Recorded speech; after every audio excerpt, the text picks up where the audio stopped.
Hi guys, I am विशुद्ध पांडे और आज का ये वीडियो है भगवद गीता के श्लोकों के ऊपर। तो आज हम श्लोक नंबर 31, 32, 33, 34, 35 पढ़ेंगे। Those persons who execute their duties according to my injunctions and who follow this teaching faithfully without envy become free from the bondage of fruitive actions। इसका मतलब होता है कि जो इंसान मेरे इंजंक्शंस के अकॉर्डिंग अपनी ड्यूटीज़ को एग्जीक्यूट करता है और इस टीचिंग को फेथफुली फॉलो करता है बिना जलन के, वो फ्रूटेटिव एक्शन के बॉन्डेज से मुक्त हो जाता है। फ्रूटेटिव एक्शंस का मतलब यह है उसका मतलब है कि आप जो काम कर रहे हैं उसके बदले में आपको जो फल मिल रहा है, उसका जो बॉन्डेज है, जो आपको ट्रैप करके रखा हुआ है, उससे आप मुक्त हो जाते हैं। The injunction of the supreme personality of godhead Krishna is the essence of all Vedic wisdom and therefore is eternally true without exception. उसका मतलब होता है कि सुप्रीम पर्सनैलिटी ऑफ गॉडहेड का जो इंजंक्शन यानी जो कृष्णा होते हैं, वो सारे वैदिक विजडम के एसेंस होते हैं, यानी कि सारे दुनिया का ज्ञान से उनके पास रहता है। तो ये बात सदैव सच है बिना एक्सेप्शन के। उसका मतलब होता है कि बिना कोई किताब के यानी बिना कोई सबूत के ये बात बिल्कुल सच है। As the Vedas are eternal, so this truth of Krishna consciousness is also eternal. One should have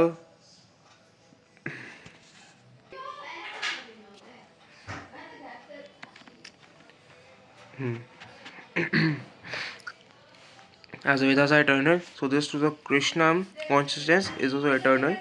मतलब है कि जैसे वेदास इटर्नल है यानी कि बाहर से,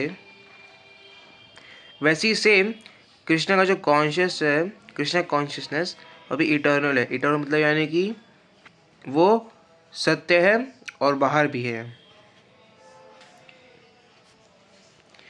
One should have a firm faith in this injunction without envying the Lord।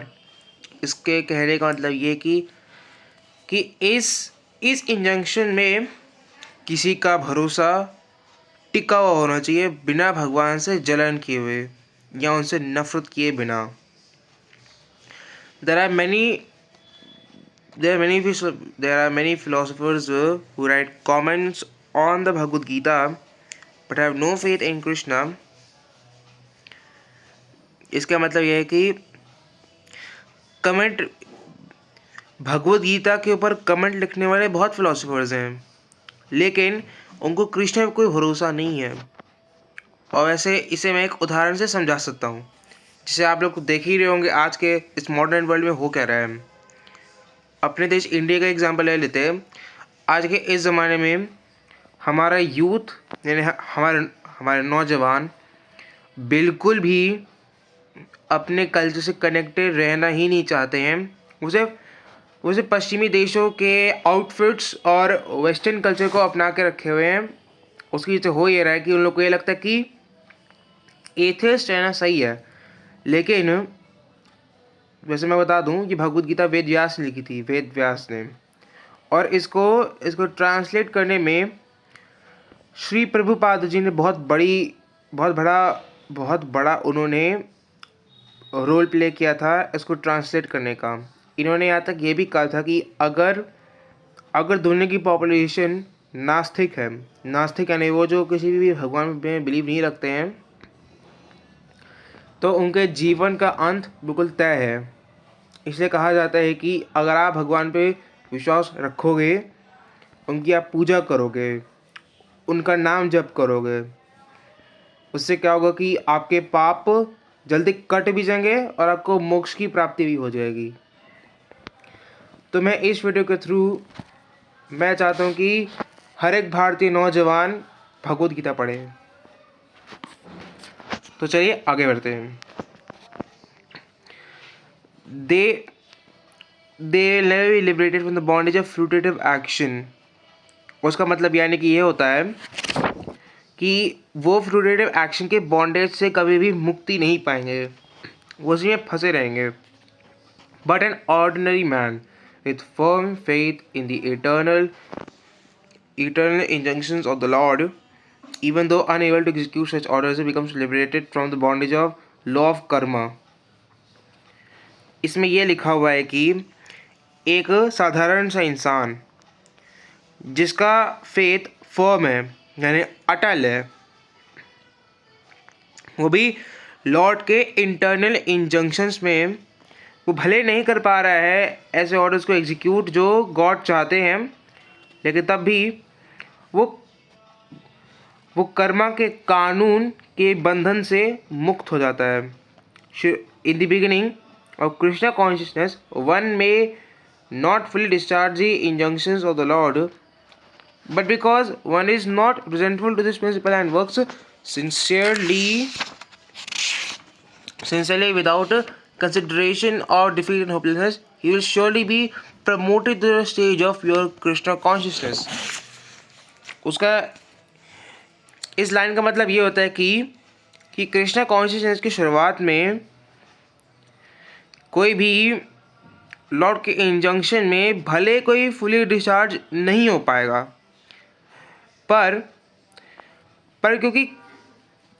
क्योंकि वो इस प्रिंसिपल के खिलाफ नहीं है, मतलब नफरत नहीं दिखाता और सिंसियरली काम करता है बिना हार या बिना कोई उम्मीद के, वो ये करता है, तो उसे प्योर कृष्णा कॉन्शियसनेस के स्टेज पे श्योरली प्रमोट किया जाएगा। मतलब होता है कि एक ऐसा स्टेज जहाँ पे आपको बस सिर्फ कृष्ण की भक्ति करनी होती है। जो कृष्ण की भक्ति करता है तो उसे मुक्ति मिल जाती है संसार से, संसार के इन आपदाओं से।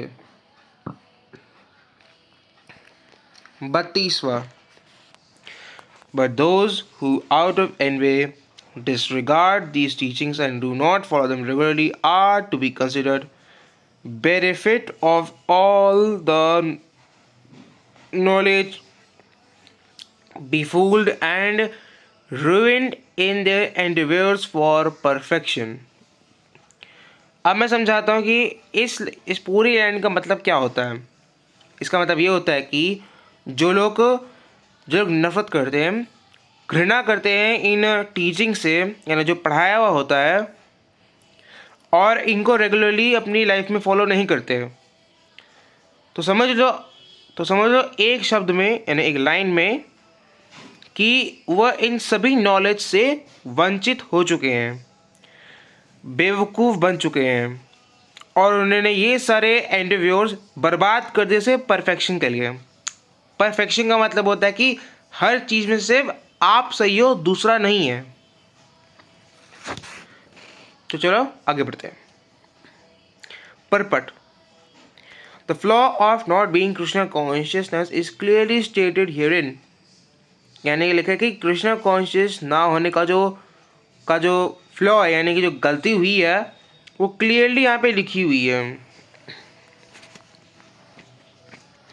As there is punishment for disobedience to the order of the supreme executive head, so there is certainly punishment for disobedience to the order of the supreme personality of Godhead। मतलब जैसे इसे एक उदाहरण समझते हैं, आप किसी कोर्ट में हो और कोर्ट में सुप्रीम एग्जीक्यूटिव हेड है, मतलब जैसे हमारे सुप्रीम कोर्ट के यहाँ सीजे है। अगर आप उसके दिए गए हुक्म पे अगर आप डिसोबीडियंस करते हैं, यानी कि नहीं मानते, तो आप पे तो कार्रवाई तो होगी होगी, साथ में आपके ऊपर केस भी ठोक दिया जाएगा। तो वैसे ही supreme personality of godhead, यानी गॉड हेड के उच्च पर्सनैलिटी यानी श्री कृष्ण, अगर उनकी बात को अगर आपने नहीं माना तो उसकी भी सज़ा वैसे की वैसे मिलेगी। कोई डिस्क्रिमिनेशन नहीं है सज़ाओं का, सज़ा सिर्फ एक ही होती है। A disobedient person, however great he may be, is ignorant of his own self and of the supreme Brahma, Paramatma, and personality of Godhead due to a vacant heart. Therefore, there is no hope of perfection of life for him. Oh, ठीक है। अब आप लोग सोच रहे होंगे कि इसका मतलब क्या होता है, तो मैं भी समझा देता हूँ। मैं अभी समझा देता हूँ इसे। इसका मतलब होता है कि एक डिसोबीडियंट पर्सन जो हर बात पे ना ना करता है, लेकिन चाहे वो कितना भी महान क्यों ना हो, लेकिन वो खुद से तो वो इग्नोरेंट है, खुद को तो उसने तो कभी पहचाना ही नहीं। और जैसे सुप्रीम ब्रह्मा, परमात्मा या गॉड हेड की पर्सनैलिटी कोई एक ही होता है और वह है श्री कृष्ण। और अभी एक वेकेंट हार्ट की जैसे, क्योंकि आपके दिल में तो कुछ है ही नहीं, दिल तो पूरा खाली है, तो उसके लिए उसकी लाइफ में परफेक्शन का कोई वजूद नहीं है, कोई होप नहीं है कि उसकी लाइफ में सब परफेक्ट ही चलेगा, अगर आप कृष्ण जी को नहीं मानते। Even a man of knowledge acts according to his own nature, for everyone follows the nature he has acquired from the three modes. What can repression accomplish? यानी कि इसका मतलब होता है कि हर एक इंसान जो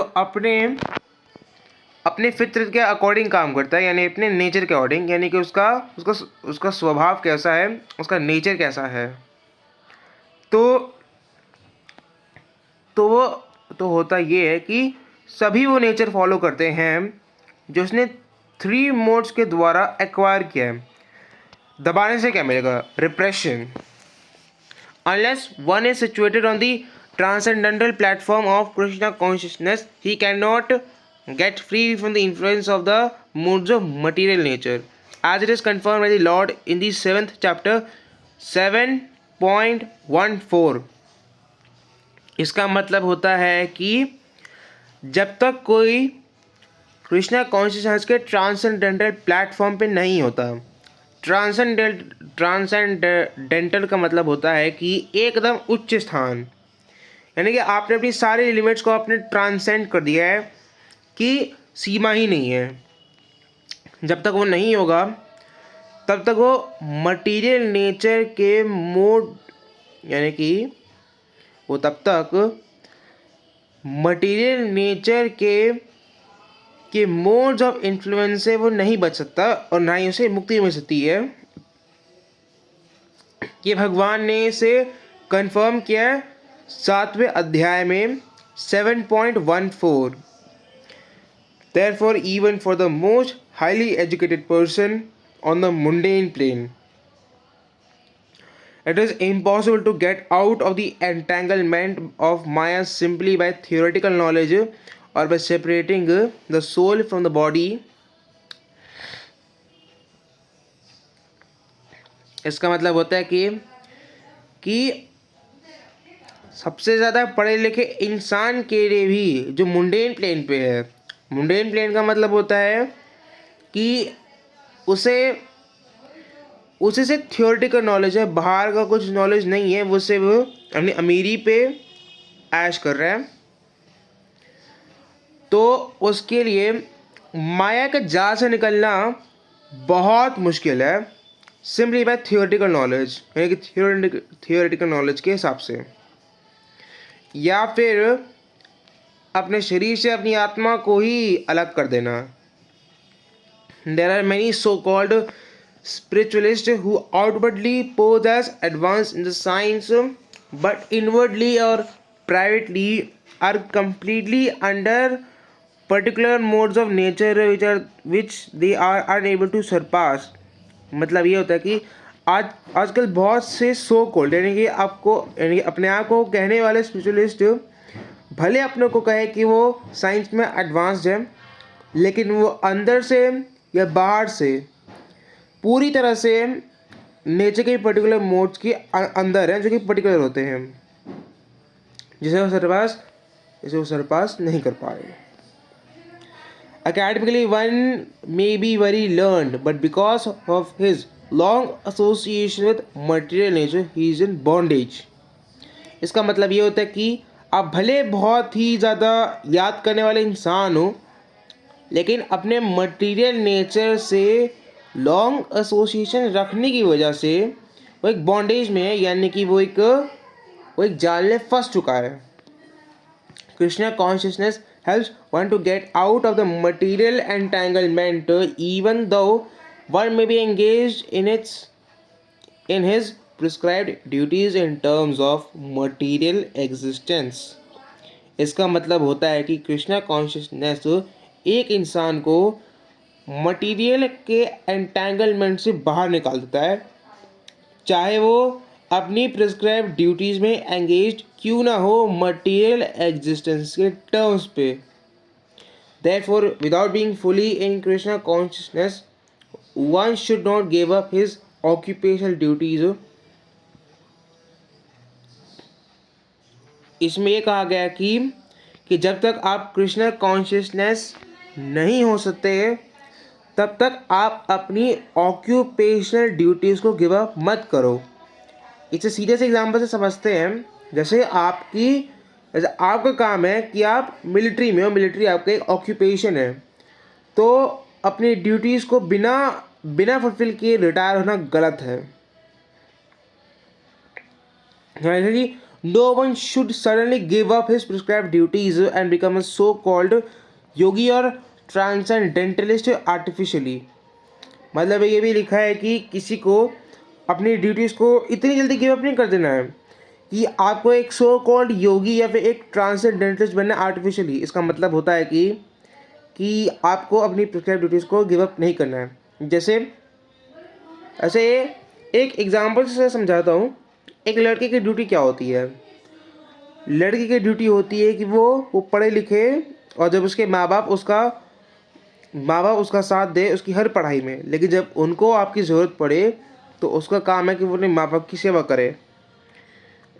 अगर आप ऐसा करोगे कि आप अपनी रिस्पॉन्सिबिलिटी से आप भाग जाओगे और योगी बन जाओगे, ट्रांसेंडेंटलिस्ट हुई आर्टिफिशियल का मतलब होता है कि बनाया हुआ, यानी खुद नहीं, खुद एक बनाया हुआ डुप्लीकेट।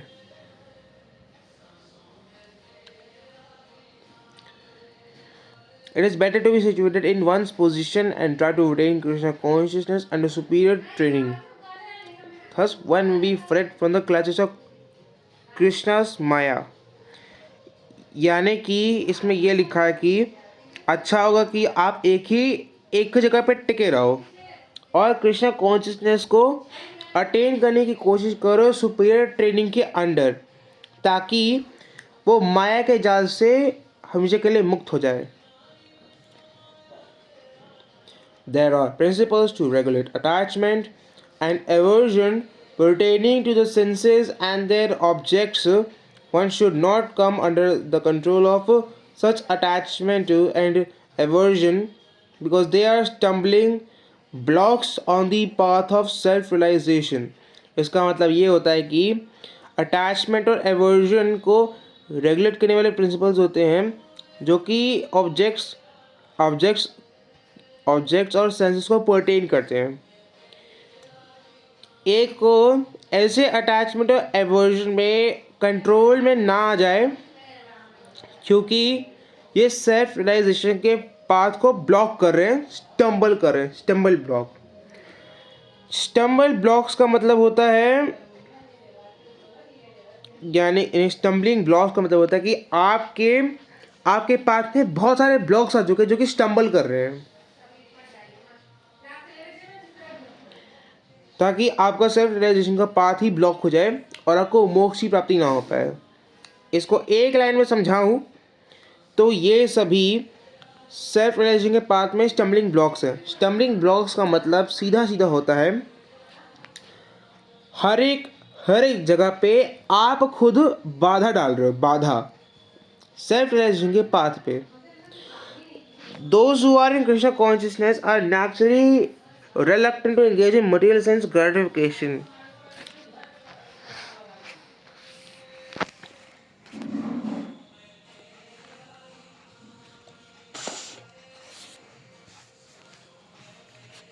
यहाँ पे ये लिखा है कि जो लोग कृष्णा कॉन्शियसनेस होते हैं वो नेचुरली रिलक्टेंट होते हैं मटेरियल सेंस ग्रेटिफिकेशन में। इसका सीधा मतलब है कि जो लोग कृष्णा कॉन्शियस होते हैं उन्हें मटेरियल सेंस ग्रेटिफिकेशन से उन्हें नफरत होती है और वो पीछे हट जाते हैं क्योंकि वो भगवान की भक्ति चाहते हैं, मटेरियल सेंस ग्रेटिफिकेशन नहीं। But those who are not in such consciousness should follow the rules and regulations of the revealed scriptures. इसमें ये लिखा है कि अगर आप कृष्ण कॉन्शियसनेस में अगर आप नहीं हो तो जो स्क्रिप्चर्स में लिखा हुआ है उसके द्वारा दिए गए सारे नियम और सारे रेगुलेशंस खुद फॉलो करें ताकि आप कृष्ण कॉन्शियसनेस के पाथ पे जा सको। Unrestricted sense enjoyment is the cause of material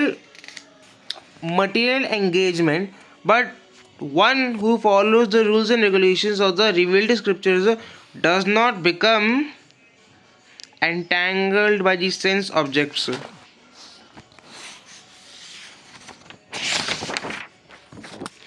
इसमें ये लिखा है कि यानी कि सेंस एंजॉयमेंट में बिना कोई रोक टोक का होना मतलब है कि ये मटेरियल एंगेजमेंट का कॉज है, लेकिन जो रूल्स एंड रेगुलेशंस को फॉलो करते हैं रिवील्ड स्क्रिप्चर्स के, वन सेंस ऑब्जेक्ट्स के द्वारा एंटैंगल नहीं होते यानी कि इस जाल में फंसते नहीं हैं, हट जाते हैं। For example, sex enjoyment is a necessity for the conditioned soul and sex enjoyment is allowed under the license of marriage ties. इसका मतलब ये है कि किसी भी तरह की इंजॉयमेंट एक कंडीशन सोल की नेसेसिटी होती है और जो इंजॉयमेंट होती है वो मैरिज टाइज के लाइसेंस के अंडर अलाउड है। According to scriptural injunctions, one is forbidden to engage in relationships with any woman other than one's wife. इसका मतलब यानी कि ये होता है कि किसी भी औरत के साथ या दूसरे की, यानी कि उसका मतलब होता है सीधा मतलब यानी स्क्रिप्चरल इंजंक्शंस के अकॉर्डिंग आपका किसी भी वुमेन के साथ किसी भी तरह का रिलेशनशिप नहीं होना चाहिए या किसी की वाइफ के साथ भी यानी दूसरी नहीं होनी चाहिए। All other women's are to be considered as one mother, यानी कि जितने भी औरतें होती हैं उन्हें आप अपनी माँ समझें। जैसे लक्ष्मण अपनी भाभी सीता जी को अपनी माँ मानता है और उनके पैर हमेशा छूता था और अभी भी वो छूते हैं।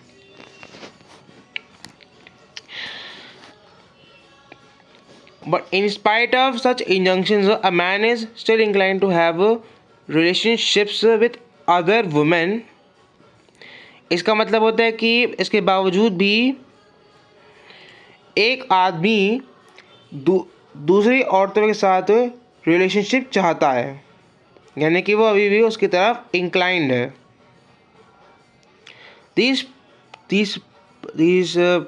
These propensities are to be curbed, otherwise they will be the stumbling blocks on the path of self-realization. इसका मतलब ये होता है कि ये जो प्रोपेंसिटीज़ हैं इनको हटा देना चाहिए, नहीं तो ये सेल्फ रियलाइजेशन के पाथ पे एक स्टम्बलिंग ब्लॉक्स होंगे। As long as the material body is there, the necessities of the material body are allowed, but under rules and regulations. इसका मतलब होता है कि जब तक मटेरियल बॉडी है तब तक मटेरियल बॉडी की नेसेसिटीज़ अलाउड हैं, लेकिन कायदे कानून के साथ। And yet we should not rely upon the control of such allowances. इसका मतलब है कि लेकिन फिर भी हमें इस तरह के अलाउंसेस के कंट्रोल के ऊपर रिलाई नहीं होना चाहिए। One has to follow those rules and regulations and attached to them, because practice of sense gratification under regulations may may also lead one to go astray as much as there is always the chance of an accident even on the royal roads.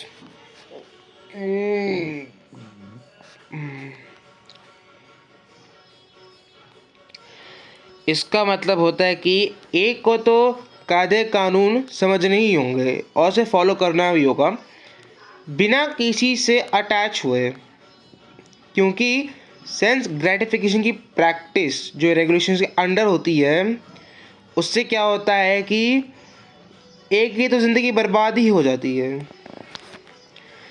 जब तक हमेशा से chance रहेगा accident का भी, वो भी समझ लो रॉयल रोड्स के ऊपर भी, यानी रॉयल रोड्स पे। रॉयल रोड्स का मतलब होता है काफ़ी चमकीली अमीर घराने का शौक शौक जैसे सड़क। Although they may be very carefully maintained, no one can guarantee that there will be no danger even the safest road.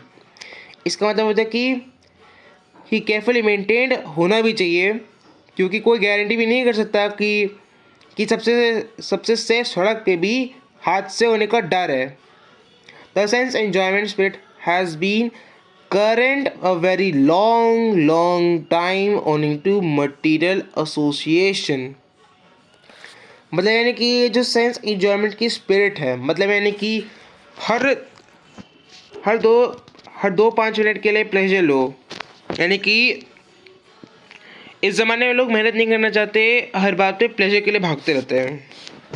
तो उसमें ये कहा गया है कि जो सेंस इंजॉयमेंट की जो स्पिरिट होती है, स्पिरिट वो बहुत लंबे समय से वो मटेरियल एसोसिएशन के साथ है। मतलब जैसे कि आपके पास खूब पैसा है, खूब गाड़ियाँ, आपको खुशी बहुत मिलती है, पर लेकिन इस तरह की सेंस इंजॉयमेंट नाम बहुत लंबे समय से होती आई है।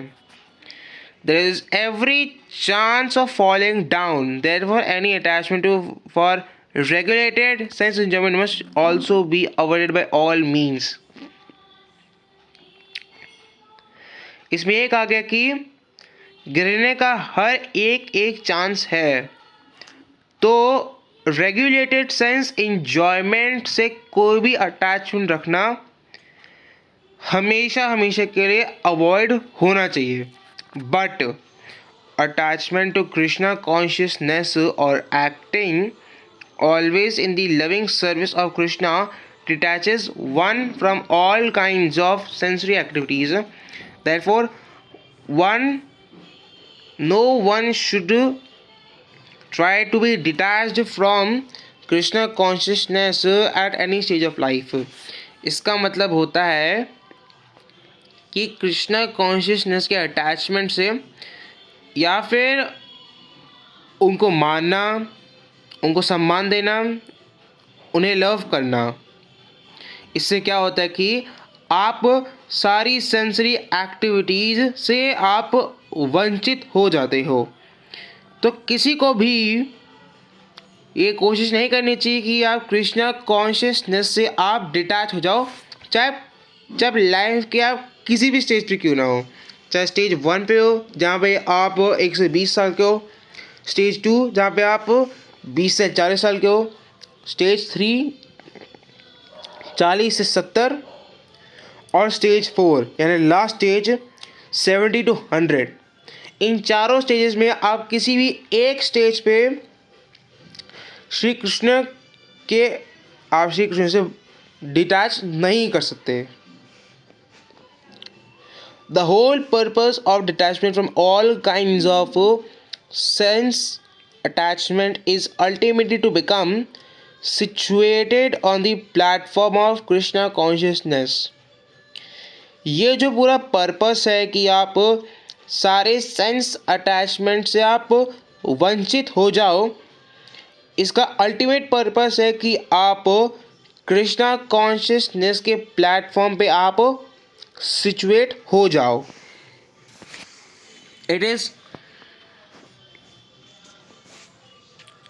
It is far better to discharge one's prescribed duties, even though faultily, than another's duties perfectly। Destruction in the course of performing one's own duty is better than engaging in another's duties, for to follow another's path is dangerous. इसका मतलब होता है कि अपने दिए गए कर्तव्यों का आप पालन करें और डिस्चार्ज हो, भले गलत हो कि यार किसी दूसरे की ड्यूटीज़ को आप परफेक्टली करो। यानी कि अपनी खुद की ड्यूटी का जो कोर्स होता है परफॉर्म करने का अपनी खुद की, वो बेहतर होता है कि आप किसी दूसरे की ड्यूटीज़ को पूरा करो या फिर दूसरे का पाथ फॉलो करो, जो कि पता है क्या है, आपकी बर्बादी का पाथ होता है, जो काफ़ी खतरनाक है। आगे बढ़ते हैं। One should therefore discharge his prescribed duties in full Krishna consciousness rather than those prescribed for others. इसका मतलब ये होता है कि अगर आप कृष्ण कॉन्शियसनेस में हो तो उसके द्वारा दिए गए अपने कर्तव्य का पालन भी करें और उसे डिस्चार्ज हो। कृष्ण जी सदैव खुश रहेंगे, भले यानी उसके बाकायदा rather than those prescribed for others, मतलब कि उसके बजाय अब वो प्रिस्क्राइब ड्यूटीज़ किसी और के लिए कर रहे हो जो उन लोगों के लिए प्रिस्क्राइब्ड है, जो बाकी ड्यूटीज़ उनको प्रिस्क्राइब की गई है वो आप कर रहे हो, वो गलत है।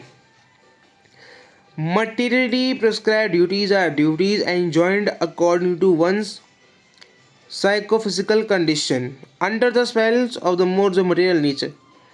यानी कहा गया कि मटीरियली जो प्रिस्क्राइब ड्यूटीज़ होती हैं वो ड्यूटीज़ होती हैं जो एक के साइकोफिजिकल कंडीशन के अकॉर्डेंस में होता है। साइकोफिजिकल कंडीशन का मतलब होता है जो यहाँ से साइको टाइप का है, जो किसी भी हमला कर सकता है,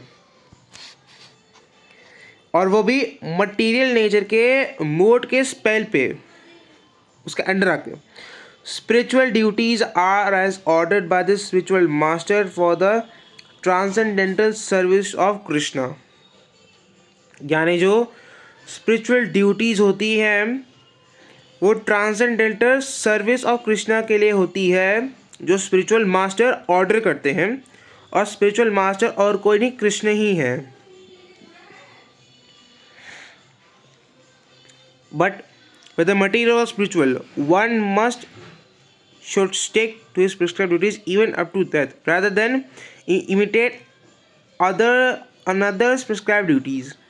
यानी कि इसमें कहा गया कि भले यानी लेकिन चाहे मटेरियल हो या स्पिरिचुअल हो, हर एक को अपने दिए गए कर्तव्यों का पालन करना होगा और उस पर अटल रहना होगा, चाहे आप मर भी क्यों ना जाओ।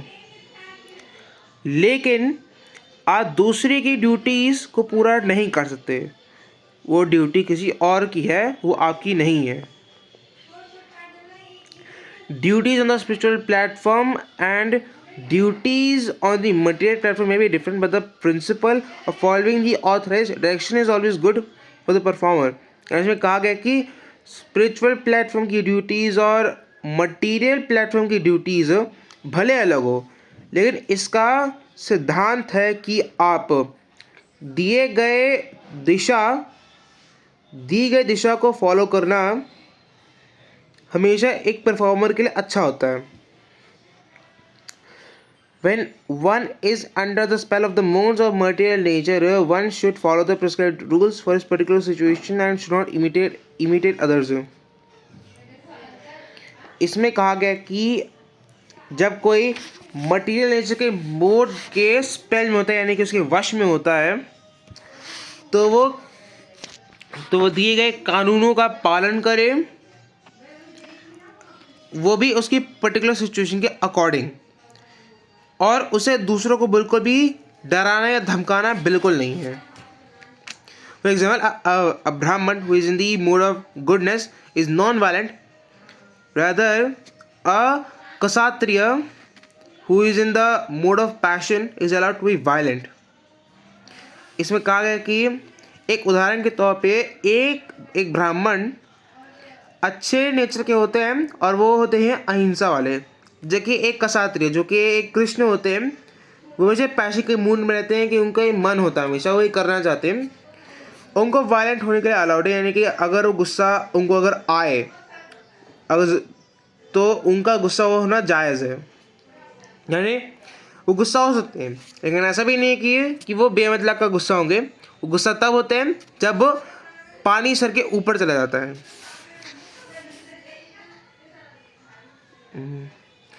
As such, for Kshatriya, it is better to be vanquished following the rules of violence than to imitate a Brahman who follows the principle of non-violence.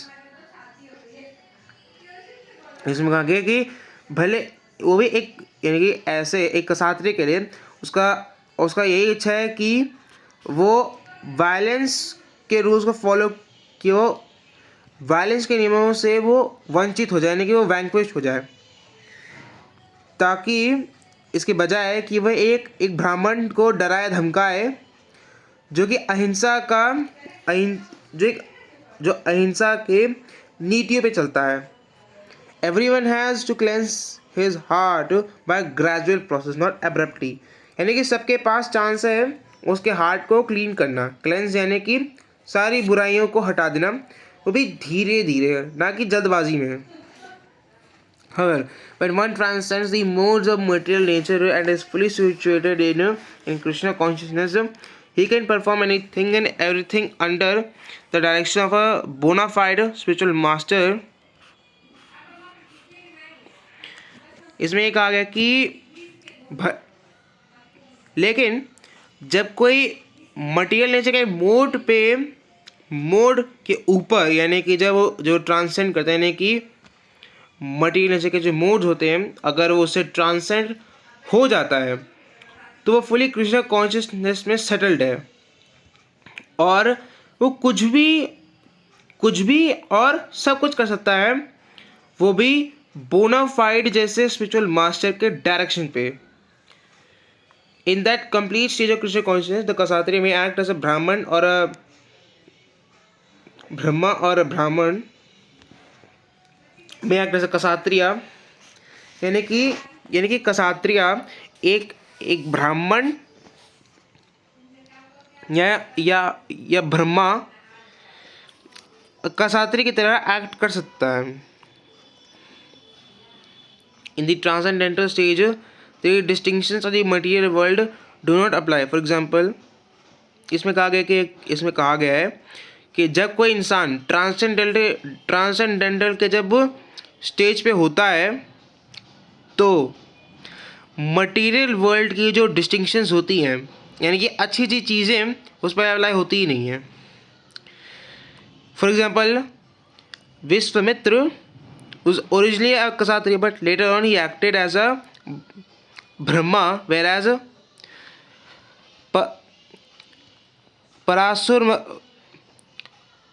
Parasurma was a Brahman, but later on he acted as a Kshatriya. इसमें कहा है कि जैसे कि विश्वामित्र पहले क्षत्रिय थे, लेकिन फिर उन्होंने ब्रह्मा का अवतार लिया, जबकि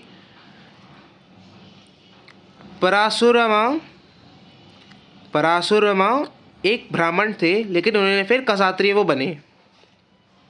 Being transcendently situated, they could do also, but as long as one on the material platform, he must perform his duties according to the modes of material nature. At the same time, he must have a full sense of Krishna consciousness. इसका मतलब होता है कि आप भले ही ट्रांसेंडेंटली situated हो, यानी कि ऊपर से भी ऊपर, लेकिन वैसा कर सकते हैं,